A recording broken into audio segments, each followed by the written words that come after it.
পাতাগুলো তো আনতে বললাম রবিকে।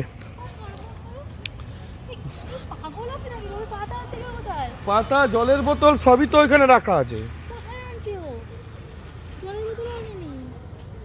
ও পৌঁছে দেবো, রবিকে বলবো পৌঁছে দেবে, ছাড়ো। আমি এখন কি বলবো বলো, দাঁড়াও।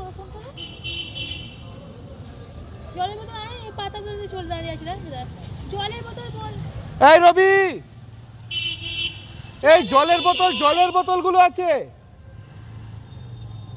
চলো চলো চলো চলো চলো চলো। কি বলবে বলো তুমি, বলো এখানে কি বলবো, কাকে কি বলবো বল। রবিকে দোষ দিয়ে তো লাভ নেই, বেচারা টায়ার্ড হয়ে গেছে, 3 দিন ধরে জাগা।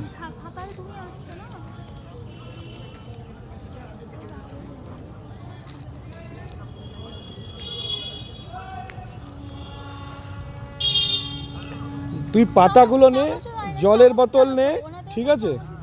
আর একটা চামচ ওখান থেকে আপাতত যদি জোগাড় করতে পারিস, একটা চামচ। হ্যাঁ, তাহলে ওখানে কি হবে?